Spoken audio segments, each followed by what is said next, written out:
everyone, and welcome to this edition of Shergroup on the Sofa. I hope where you are today, wherever you are in the world, you are in a good place, and January has got off to a good start for you in the new year. So today I'm very delighted to introduce my erstwhile colleague and now chair of the High Court Enforcement Officers Association, Alan Smith, as my guest today, and we're going to be talking all things High Court enforcement, which both of us are very, very passionate about. Before we get into that, first of all, can I just give a shout out to our number one fan, Rossi Saunders, in Norfolk, England today. So, hey Ross, hope you remember Alan. Yep. Hey Ross, I remember you. So there you go, Alan remembers you, Rossi, so that's a shout out for you, my friend. And also Alan and I would just like to recognise the contribution to the enforcement industry by a colleague that has passed over the weekend, Gareth Haggerty, and I know Alan, you put on LinkedIn yesterday condolences for the association. Yeah, it's a very, very sad news. You know, yeah. I only met Gareth the once a few years ago with his father at a conference, but a very, very nice gentleman, and probably a big loss to the industry. Yeah. See, the enforcement industry is quite a close community. So because of the type of work we do, I think. So everybody knows everybody. Exactly. Yeah. So Michelle and family, we're thinking of you. Okay. All right. Well, I've got some questions for Alan. So I'm going to kick off with the one that will get him talking. Well, not that he needs any excuse, because this guy can talk about High Court enforcement all day long. But how did you get your start in High Court enforcement, Alan? Well, it all started about 8 years of local government work. So I did 8 years in local government revenues collection. And then the poll tax came to an end as the council tax was introduced. And it wasn't for me, wasn't the future of working in local government. So I applied for a job in the local sheriff's office as a sheriff's bailiff. And I got the role. And then I was given the opportunity as soon as I started there to undertake the Old Sheriff's Officers Association examination. And I took the exam and passed it and then got appointed a sheriff's officer, and the rest is, shall we say, history. So you and I must have met around, was it 1998, something like that? Yeah, we sort of met just as we were going to go into doing the sheriff's campaign in the 90s. Yes. And I remember meeting you in a council chamber. I think it was in Staffordshire. Right. And I don't know what the meeting was, but you were sat behind me. Okay. Yeah. Okay. Yeah, I don't remember that. I can't remember what meeting it was. Well, I remember you because you were a walking, talking encyclopedia of all things to do with the sheriffs and sheriff's law. And I remember being so impressed with your passion for the subject, which of course, you know, I had that as well. So it was nice to meet a kindred spirit. Yes, you know, so I became a sheriff's officer for Western and North Yorkshire. Remember having to go around the counties every year and go and swear in front of the magistrates your declaration. Yes. When the High Sheriff appointed you. Yes. I'd never met anyone so Yorkshire until I met Alan. And then I learned that Yorkshire was God's own country.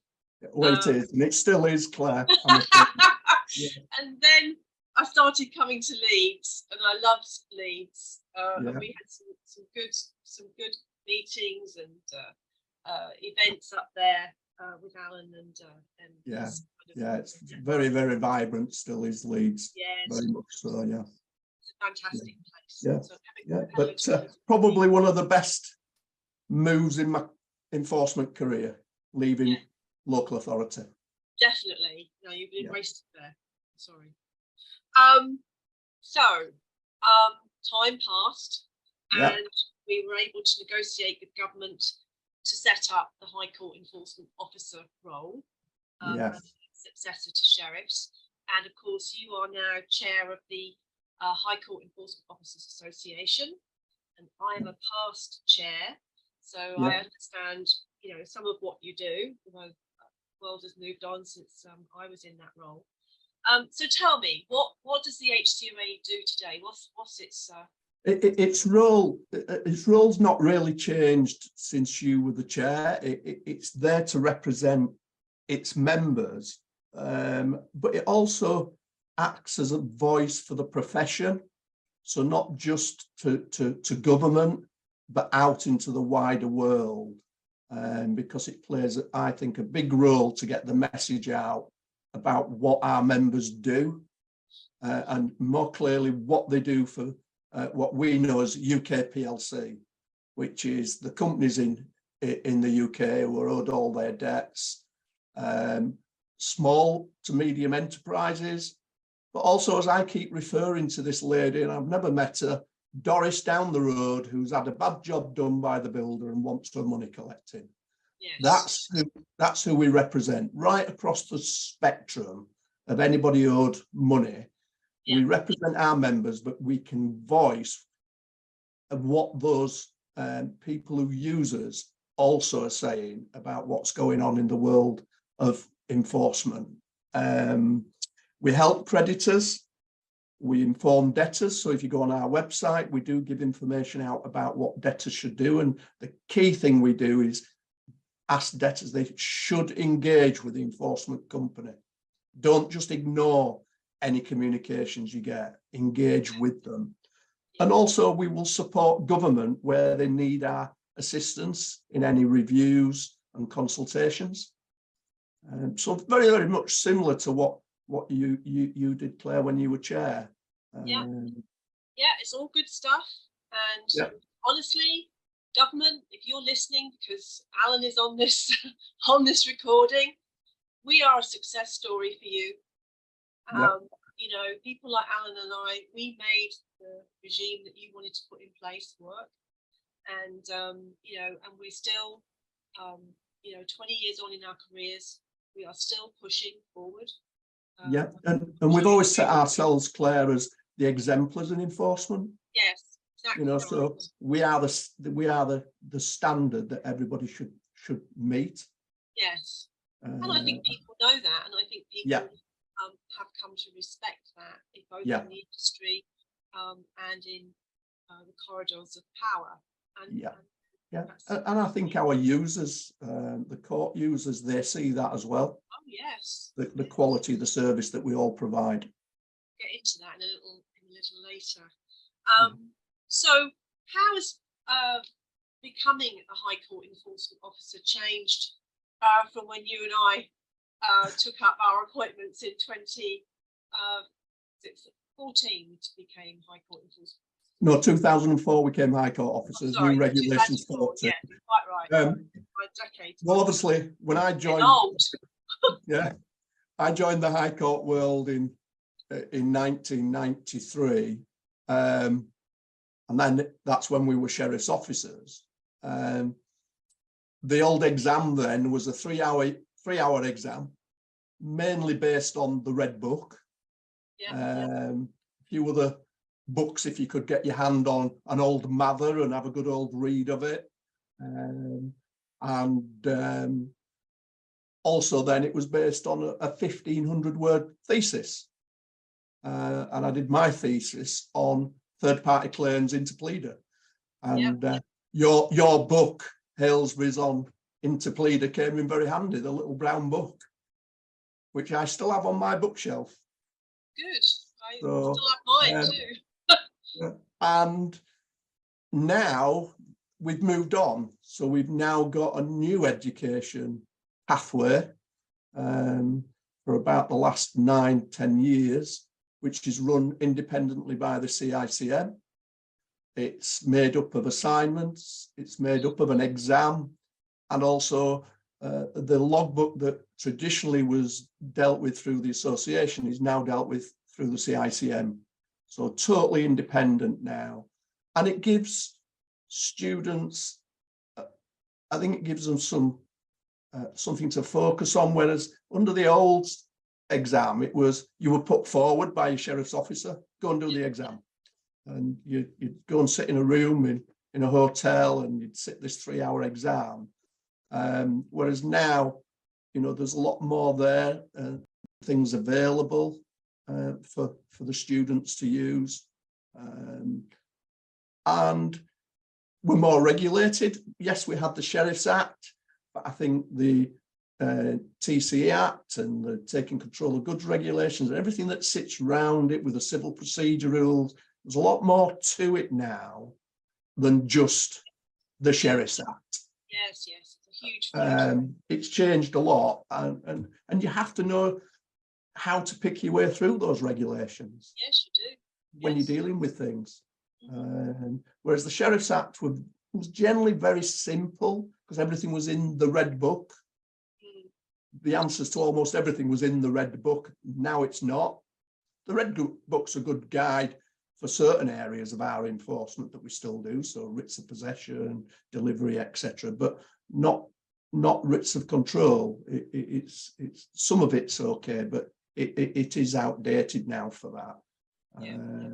Could do with somebody picking the mantle up and rewriting it, Claire. Yeah, no, it's been a journey. Yes, and it's professionalised the work. Yes. And it's given everybody, as an association, we've embraced not just the members, we've got students, we've got ancillary members.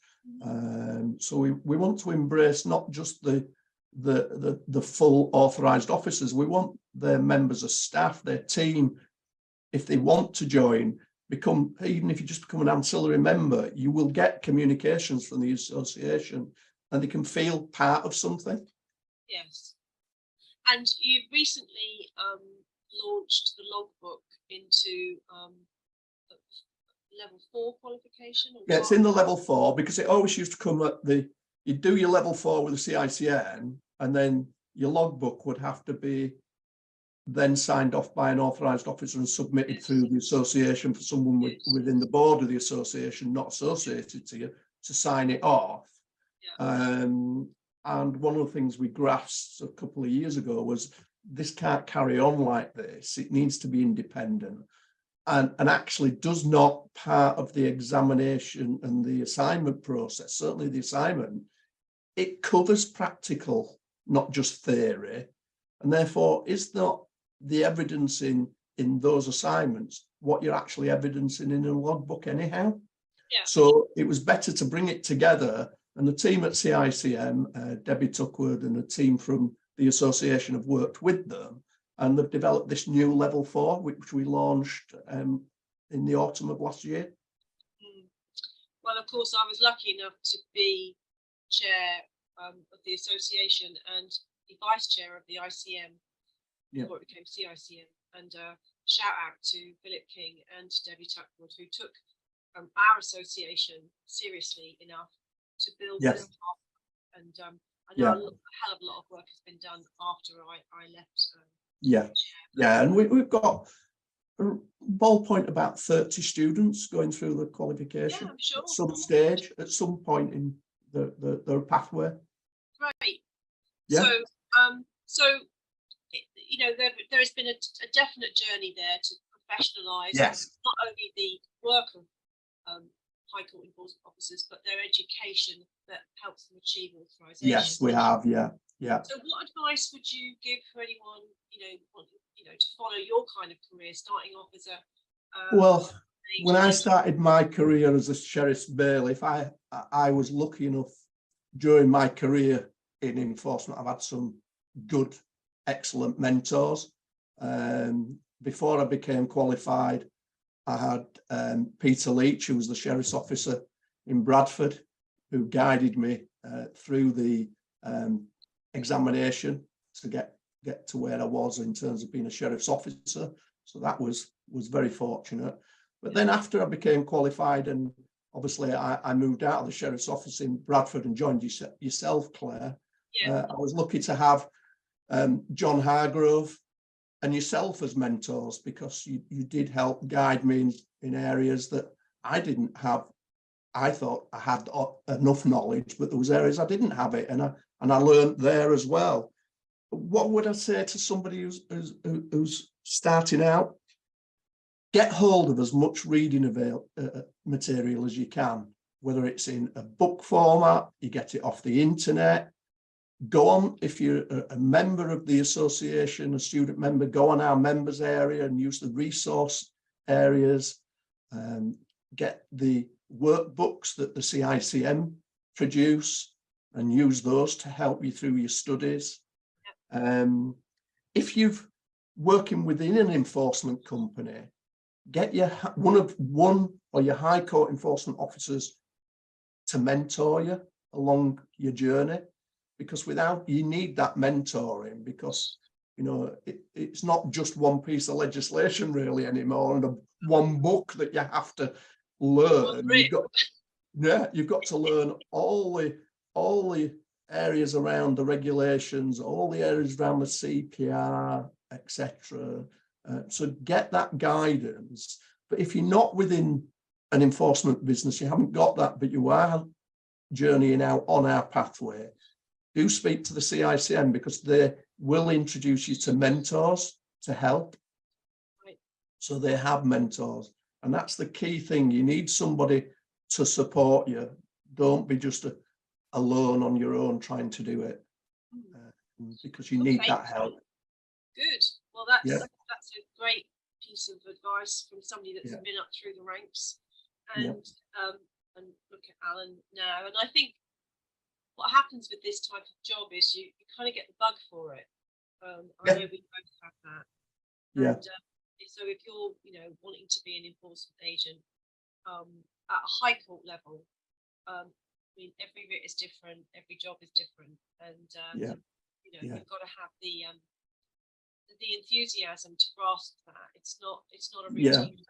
Yeah, I think it's an enthusiasm to do it, but it's an enthusiasm to make sure that in doing it, the standards are kept at the level they need to be at. Yes. We've got to keep the standards high. We can't allow standards to slip. Yeah. No. And we've all worked on pieces around standards and building standards that we see today, which really weren't there when we started out. Yes. Except for the Sheriff's Act. We had the Sheriff's Act, and that was it really. Yeah. We didn't even have national standards, I don't think. We had some national standards up till 2000. No, only till 2004 we got the national standards. Yeah, exactly. Yeah.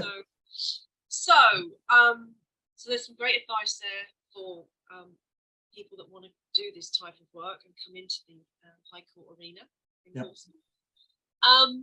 So what about the HCOA today? What kind of work is it doing on behalf of me as a member and all the other authorised officers, and indeed your student body and your community? What are you doing and the industry and UK PLC? That's a good phrase. Yeah. What are you doing to push the HCOA agenda forward?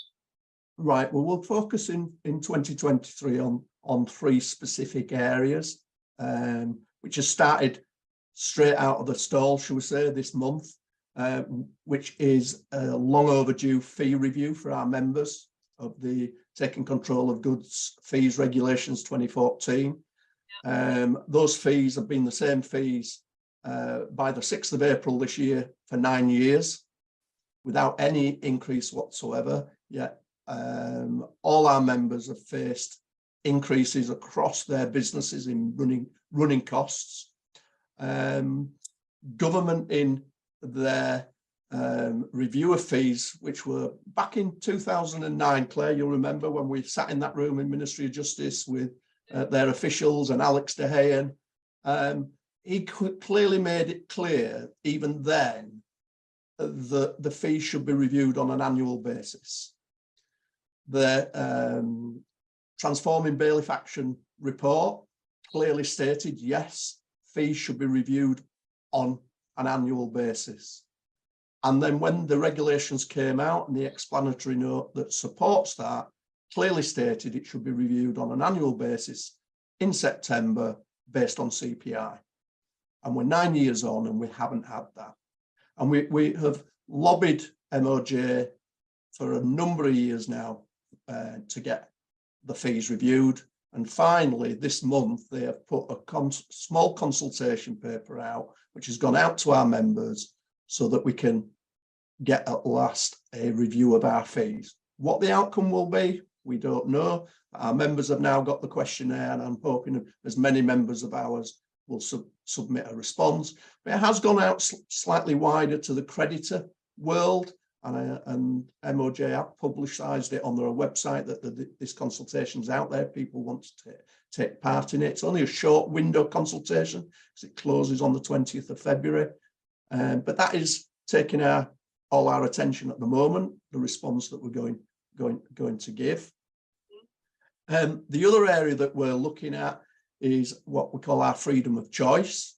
And we will talk a bit more about it later, but that is to help UK PLC and all types of creditors across England and Wales to get their judgments enforced, because currently there's a restriction on who can do different types of judgments. And the third area we're looking at is to introduce a diversity policy. We've written it, we've got it agreed, and we're going to publish it. Now, if you remember, as part of the Ministry of Justice application process to become an authorised officer, you must sign up to a diversity policy. And we've now re-evaluated that as an association. So we will have a published diversity policy for our members. And hopefully that will help for inclusion into the association. People will feel that they can be part of it. And so that's across the board. I'm gonna fly Shergroup's flag on that one, because we were, I think, the first enforcement agency to have an openly gay enforcement officer. Yeah. Agent. That was 12 years ago, 14 Yeah. years ago. And in our Call the Bailiffs TV show, we have deliberately built a very diverse cast of enforcement agents who are out there. So I'm very pleased to see the association, because, you know, I hate to say it, but when I look at the association, I do see a lineup of grey suits, white, grey, men. Yes. And I've always been a diverse member of the association just by my gender. So I'm very pleased to see that you're tackling that, Alan. And we are. Yeah, and it's not going to happen overnight. It's going to have to happen over a number of years. But what I can say is, if you feel that you are part of this, or you want to be part of this industry, and perhaps you're sitting watching Alan, and you're saying, "Well, I'm on the fringes here. I'm not the atypical type of enforcement agent." I know Alan, and I know what he stands for, and I can tell you that there would be a lot of people in the association who would be willing you on. So however marginalised you may feel in joining the High Court arena, I would say to you, grasp the nettle and join and do your get your appointment, get your certifications, and get out there and show the breadth of what we can be as High Court, because we meet a diverse population on the doorstep, don't we? We do. And if you look at your workforce is very diverse. Yes, it is. It's just that the way that the High Court, the authorised officers at the moment, it appear to be very male orientated. But when you go to the next levels down, that's not the case. It starts to become more diverse, and what we need to do is encouraging people to get on that pathway. Yes, quite right. Quite right. There's no barrier. There's no barrier. Just to make that really clear to anyone who's listening. No, there's no barriers. Barrier is perhaps in your head. So please, and that's why moving the logbook to the CICM and the way it's structured now, what could have been perceived to have been a barrier has gone. Yeah. Because it's nothing to do with being within an enforcement company. No. So hopefully, as we go on, you know, over the last few years, just before lockdown, we've had 5 new authorised officers. Yeah. Unfortunately, we've not in the last few years, we've not had any new lady authorised officers, but we have had some over the last few years. But some have not stayed in the industry. They've subsequently left it. Hopefully they'll come back. But we have got quite a few ladies going through the authorised, well, through the qualifications at the moment. Yeah. Well, as I say, whatever your background, don't let it be a barrier if you want to do this work. And you can see from our TV show the type of work that we do. Yeah. So it's very transparent to you. It's like what Alan is talking about in terms of how to do it. Watch Call the Bailiffs, and you'll see. You know. Yeah. You know, and if you're a member in any shape or form, whichever category member you are, you will get the invite to the association AGM. Do come along and listen to what gets said, and you can also then interact with other members and listen to them and their experiences. Yeah, that's great. Just going back on the freedom of choice campaign piece.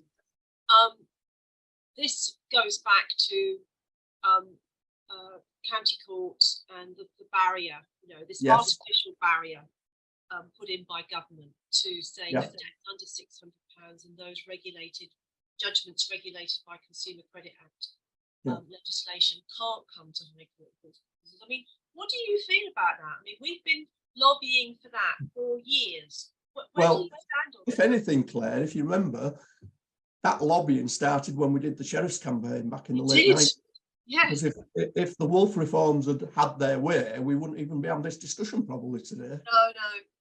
No. But the sheriff's campaign did a very good job, and we got that jurisdiction order down to the 600.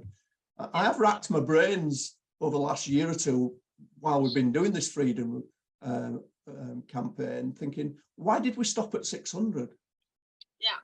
And I can't work out why we stopped under 600. Maybe we thought, well, we've got a result, you know, let's stick with what we've got. That was exactly how it was.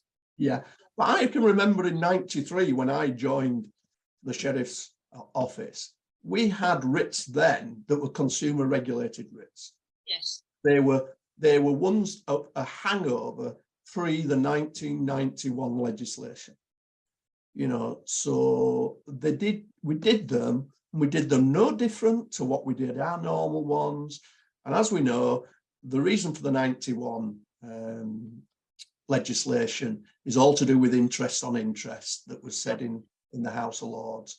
Yeah. But we all have computer systems. We can set interest to 0, you know, and I think it's time now, and government need to listen to the users, to UK PLC and all the users across the board, because they're not getting the service that they expect from an enforcement structure in this country. Quite right.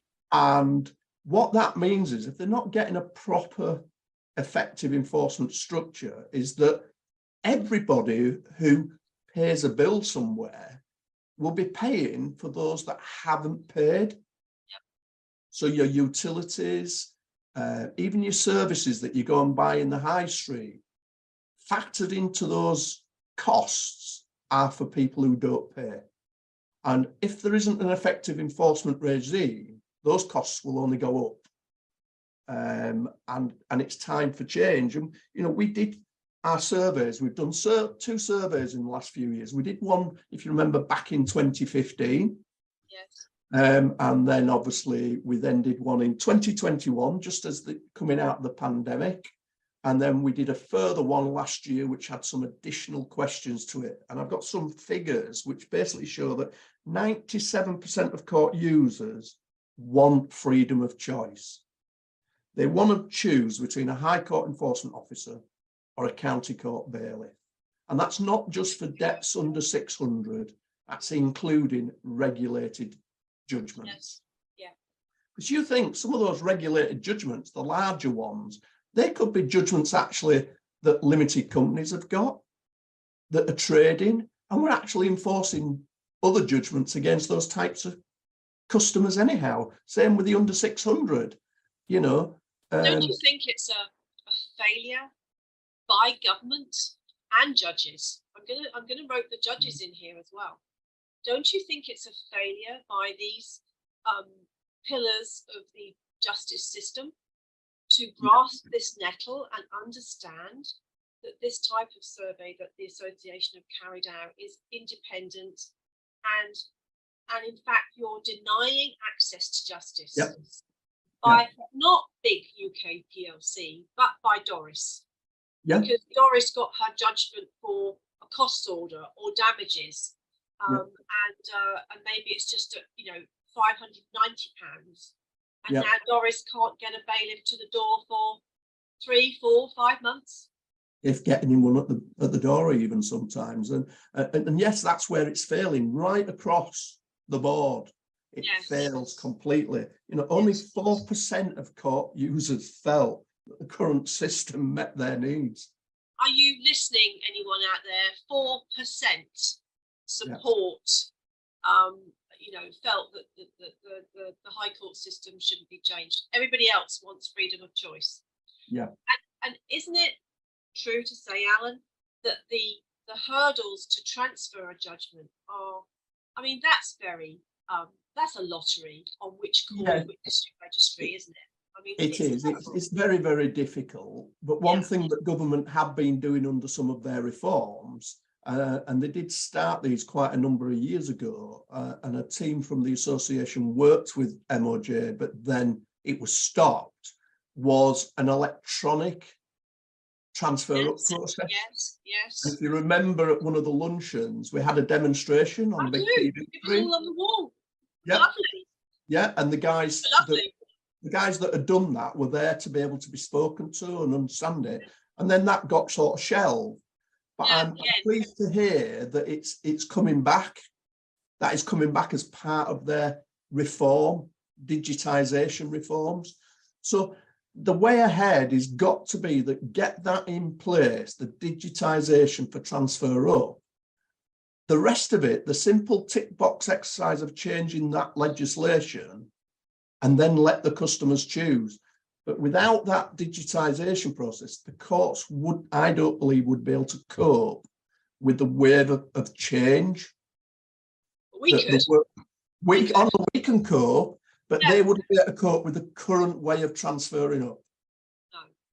Because the volumes would be too great. This is the great thing, isn't it, about High Court? We read and we hear in our businesses, and there's this huge backlog, of getting somebody to carry out an eviction. There's a huge backlog in getting a bailiff to the door. The bailiff went to the door and didn't do anything.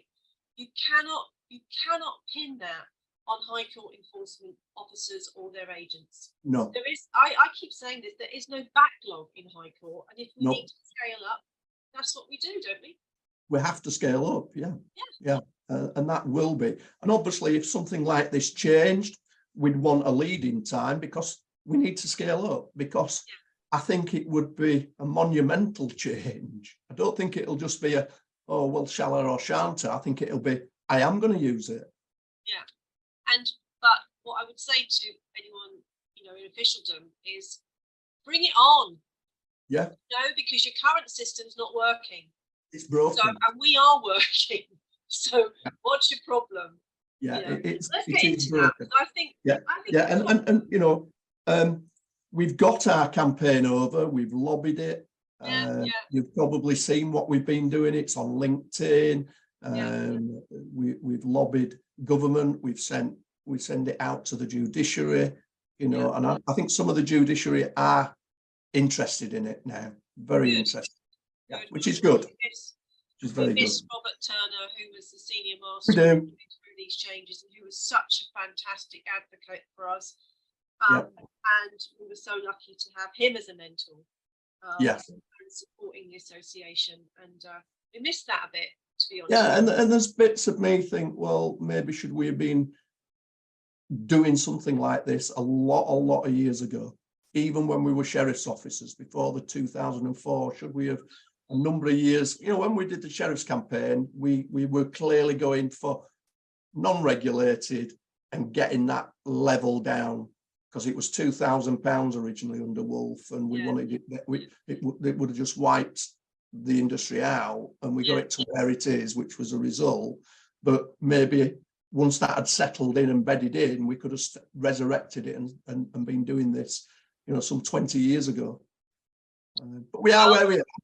We and can't turn the clock back. But Yeah. if you're an policy official with the MOJ and you're looking at this, and I know I have those in my LinkedIn community, those folk, and thank you for, looking at some of the stuff that we put out, and I'm sure the H2A, I'm sure Alan's network had that as well. Listen, guys, grasp the nettle, because we've been doing this a long time, and we've watched your policy, we've worked your policy and built your policy into a workable system. You've got nothing to be scared of in terms of allowing us to do more. I would be more scared about denying access to justice that people really need, because we're just sitting on the fence again. And one of the things we've said, Claire, is to Ministry of Justice is that if you make this change, we'll sit round the table and look at what the fee scale will look like. Now, if you remember when we sat with Alex Dehane and the team, MOJ, back 2009, we said this model is based on this volume of work. Yeah. You open up the marketplace to us and the model changes. Of course. Because it's the economy of scale. In 2000, we built a model which government didn't have before, and it was all very much about the fees being reaction on fees being to what people were saying about how much, about bailiffs and how they needed to be brought under control. But the financial model and the data is where it has to be from. Yeah. Let's get into something that I know government struggle with, and I think the association and our industry has done so much to work on this, and this is the subject of complaints and now this new shiny enforcement conduct board. Yeah. Now, our world has been revolutionized by body-worn cameras, right? Yes. And so any activity that we carry out is now captured, and thank God for it. I mean, I wasn't a great fan to start with, I have to be honest, but I am now. That must be a huge step forward for the association and its members.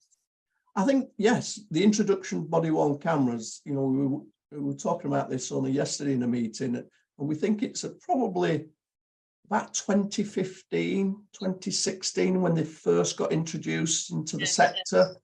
They're there not just to protect the agent, they're there to protect the debtor. Of course.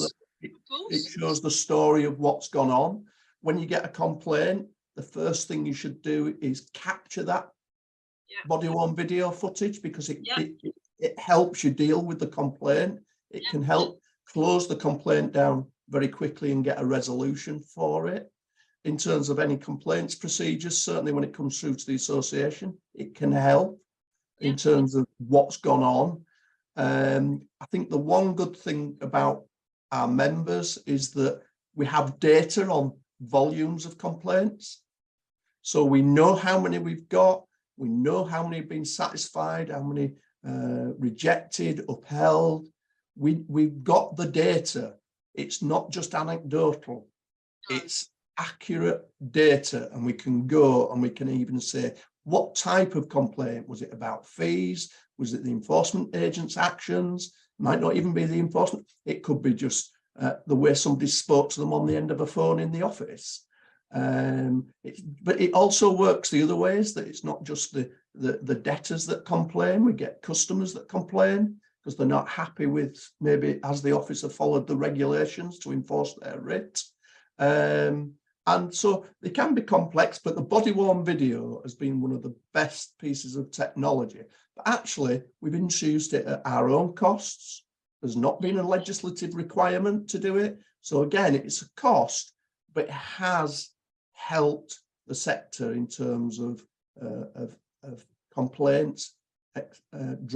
Complaints are not at the levels I don't think they would have been without it. But also the thing with body-worn video, as you know, the call for evidence report that came out just before Christmas, is it's clear we're now going to be consulted on future legislation. It's been talked about for a number of years. But now we will get that consultation and we will get legislation, which can only be a good thing because everybody should follow that legislation, you know, and then there's no way out of it. If you're an enforcement agent, you've got to have a body-worn camera. And certainly if you're working in High Court. I mean, what I would say is a couple of things come out of that. First of all, for everyone that's listening, we are no cost to the taxpayer. We do not cost government anything. So when Alan talks about bringing in body-worn cameras, there's no going to Treasury or going to a local council and saying, can we have a grant for this? We provide all of our kit and everything that we do, our systems, everything out of the fees we collect. That may not be popular, but that is true. So we're no cost to the British public, which I think is important to say in this current time.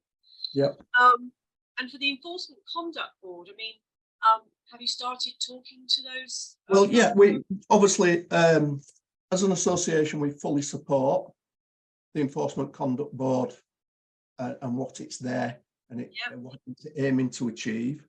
It was set up by an advisory group made up of the non-High Court enforcement sector and the advice sector.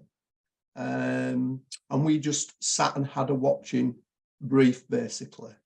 But however, we have now I've engaged with the chairman of the ECB. We've got a new chief executive starting on the 6th of March, who comes from a Ministry of Justice background and Legal Services Commission background. So he's certainly aware of how to oversee regulations set by government within the legal sector, such as the barristers and that type of thing. Good. And he's on listening mode. So we've engaged with them and we're now encourage them to start to engage now with our members ready for this year, now that they're starting to get settled in on what their scope and what their aims are for 2023. I'm hoping that one of the things they will grasp very quickly is that obviously the national standards that we've got are outdated. They're not fit for the current times and they need reworking. It would be better if the ECB and the sectors, such as the enforcement sector and advice sector, could work on something like that, because then we can just present that to government and say, there's something that everybody agrees would be a lot better than government doing it. We can develop. That's one opportunity for them. And obviously, yes, they're going to look at complaints.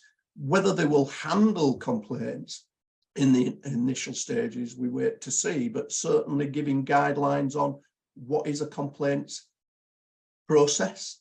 But if you remember, Claire, we, as an association, when you were chair, we wrote our complaints process then. And it won a Plain English Award, if I remember, as well. It did in 2004. Yeah, and what we need to do is we need to just see how that dovetails in what they believe a complaints procedure should look like. But obviously, we've also then got within our world of High Court enforcement, we have the Senior Master, who obviously oversees us on behalf of the Lord Chancellor. So we've then got those regulations that sit over the High Court enforcement officers, but also you've got the enforcement agents who are regulated differently through the taking control of goods regulations and their certification processes, etc. So we'll see how they fit. They're getting themselves, they've established their board, they've got a chief exec, they've got to get him on board and get his feet under the table. I'm pleased to say that for our AGM, so those that are members that are listening, I've secured him to come and talk at the AGM in May. So hopefully once he's a few months in, we'll really get a good feel for what the ECB is going to do. But I would certainly encourage members to embrace what they're doing. Okay, so that's another step forward for High Court enforcement officers as we professionalise our complaints procedure through the ECB, and I fully and utterly support that. I think that is Yeah. such a step forward. Yes. Now, of course, the HCOA is the only association mentioned in the High Court Enforcement Officer Regulations 2004 as allowed to have the conduct of High Court business for enforcement Yes. through writs of possession, writs of control, and writs of delivery, and other instruments as well, as we know. But we have, I would say, a larger association which deal with non-High Court enforcement, which of course is CIVIA, which is Yes. the enforcement agents representative body and professional association. So how closely does the HCOA work with CIVIA these days? Well, as you've said, CIVIA represents the non-High Court sector of the industry. But we as an association, we do engage with CIVIA. Yes. Where we've got mutual interest. Yes. In areas. In the last few years, a good example of that was when the court case came to court regarding virtual visits, and both the CIVIA and ourselves came together in the legal action as a party in that case, and we were both in agreement with what our views were in that case. Yes. So we came together. Where we need to, we will come together. They were, as I said, involved in the ECB, and we have spoken through CIVIA to find out how that was developing. And indeed, at the AGM last year, we had their CIVIA chief exec come to our AGM to speak to our members on how the ECB would work and how it was going to be implemented. Just because that was just at the point when they were appointing their chair. So we will work closely with CIVIA, and we do have regular calls with them on areas that are needed. So things like the fee review, we have been making sure that, are we both lobbying government along the same argument, shall we say? Yes. Yeah. Well, it's a relationship that has evolved. Yes. All I would say is that I still see High Court enforcement officers Yes. as the exemplar, and the position of the authorised officer as an enforcement agent, that should be your pinnacle of your career if that's where you want to get to. Yeah. And both associations have a place to play, somewhere to position in the industry. Yeah. They CIVIA represent the non-High Court, 5 million warrants, council tax, parking fines, etc., etc. But we represent the enforcement of judgments coming out of the county court and then enforced in the High Court for UK PLC and those that fall under that, including Doris down the road. And also tribunal awards. Yeah.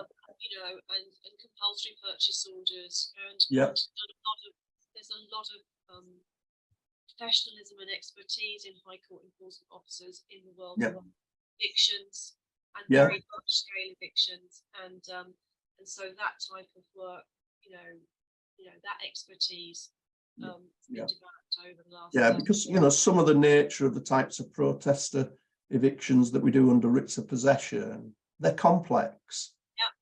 They're not simple, and they don't just take a few hours. They can go on for days and weeks.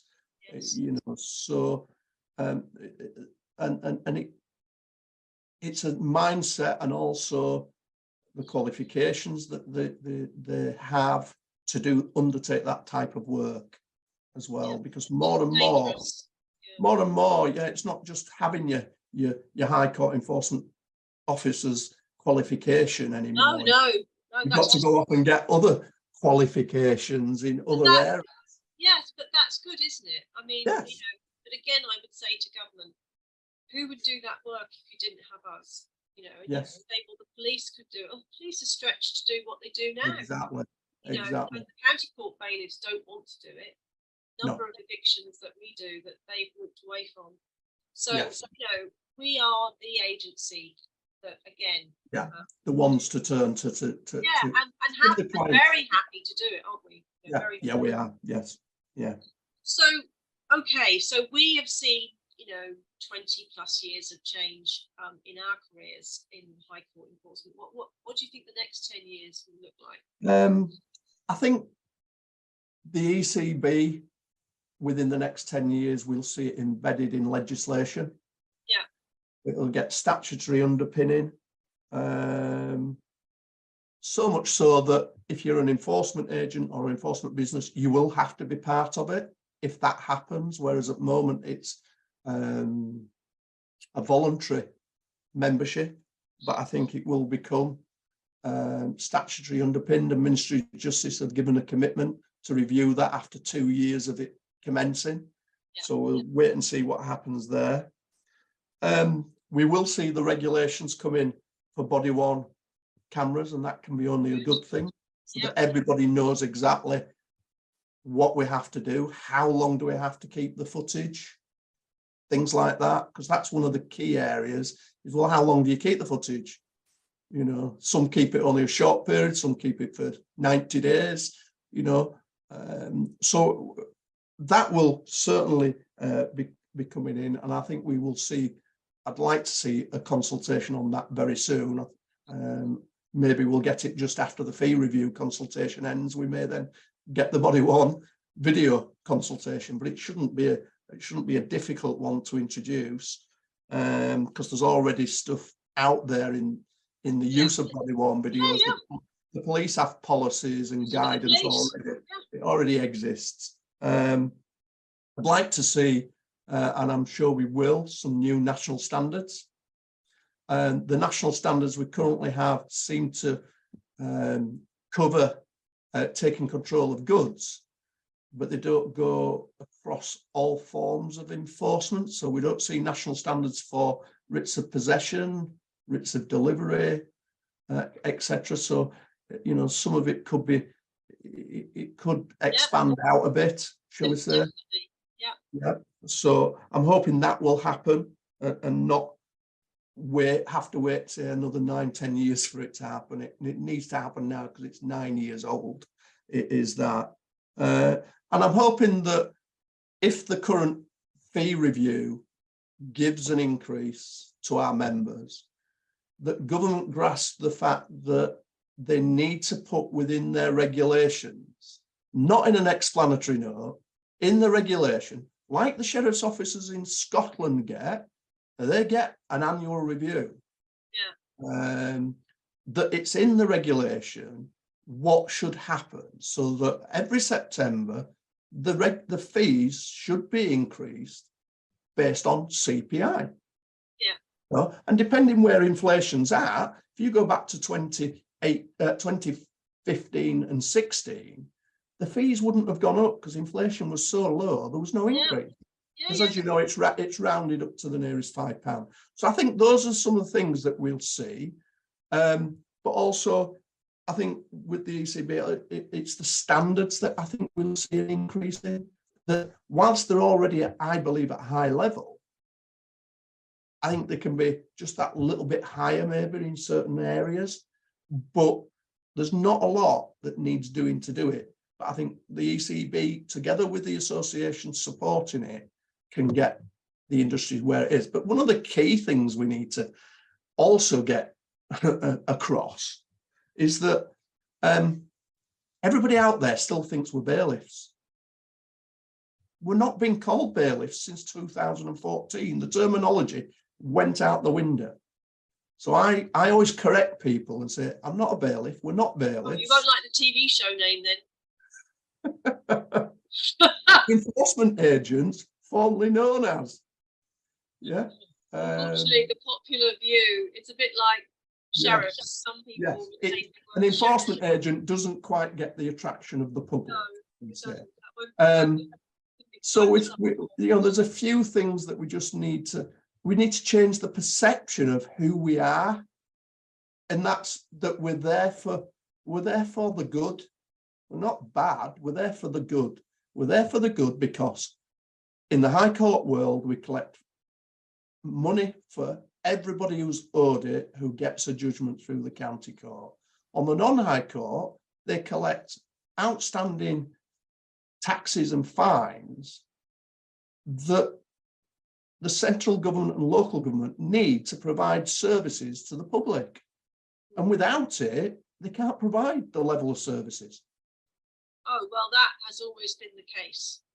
That's why we have to have enforcement. But we have to have enforcement at the end of the litigation and the court process to be able to enable whatever the court has ordered. And I just think that people need to be very aware of that, that if that system is not there, then the system of justice can break down. And it can break sounds down. very grandiose, but it's a fact. And, you know, for all the people that have written to me and you know, thanked me, and I'm sure you've got the same, because without you, we wouldn't have got our money.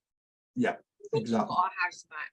We couldn't have dealt with this. We couldn't have dealt with that. You know, you took it on and you dealt with it. Okay, we did it under the shelter of a writ. We still dealt with it.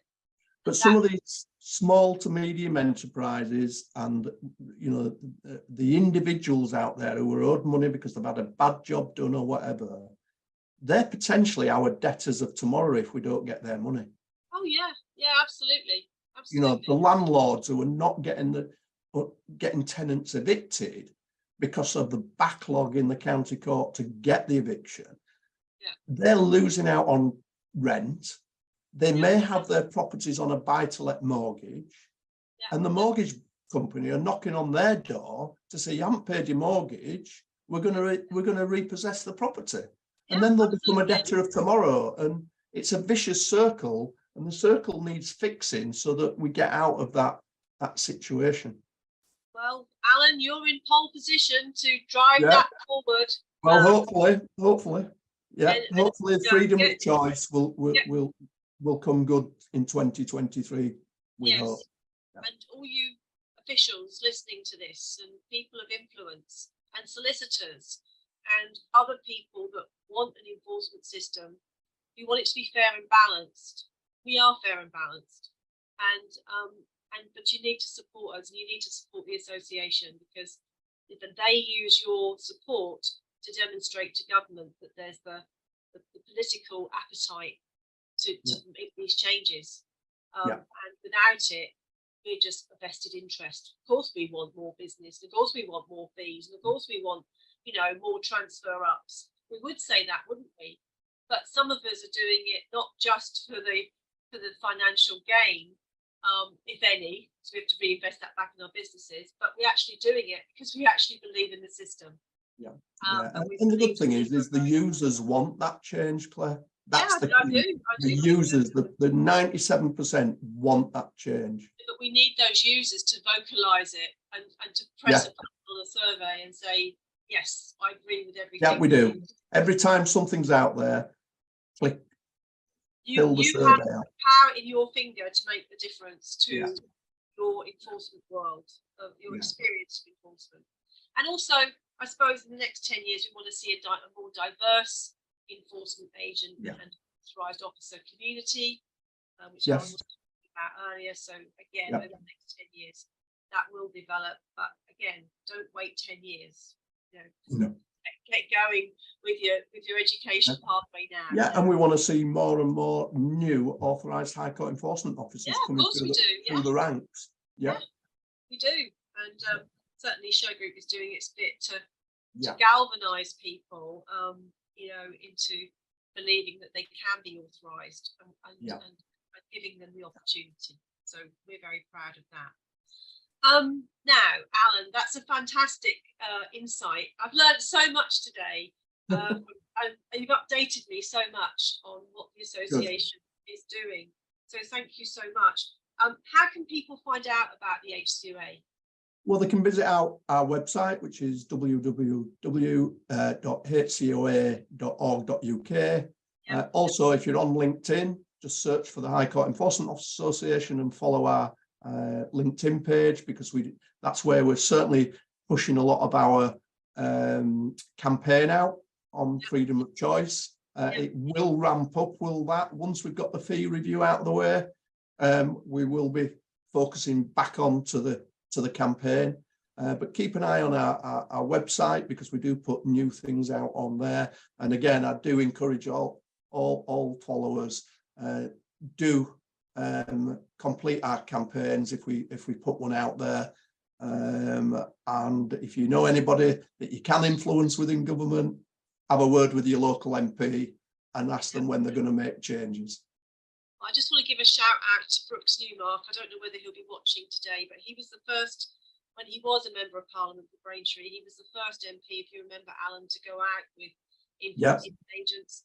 He is now doing sterling work in the Ukraine and saving women and children with special needs. Very good. Of the aggression in that part of the world. And that's the sort of MP that we want. We want somebody that's got, guts. Yeah.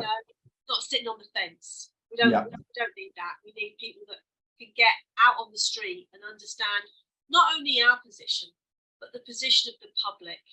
Yeah. Who we visit and who we see and what's happening with those folk. If you're an MP, you're an influencer. Yes. All right. Well, Alan, thank you so much. I really appreciate you coming on here today. Thanks very much, Claire. It's been really good. I've really enjoyed it. Thank you. Good. And talking to us in Shergroup. I hope that's given you some inspiration for all of you in the enforcement community. You all do a fantastic job, and we, as authorised officers, we support you and we'll continue to support you in any way that we can. For everyone that's a Shergroup follower, don't forget you can check us out on shergroup.com. As you can find us on every social channel that's known to man, really, because we love social media and we love spreading the word about what we do as enforcement professionals, because we think it's very, very important and it's the core of our universe. This is what we do in Shergroup, but we always remember that we're authorised. We take that very seriously, and whilst we like to push boundaries, no one above the rule of law.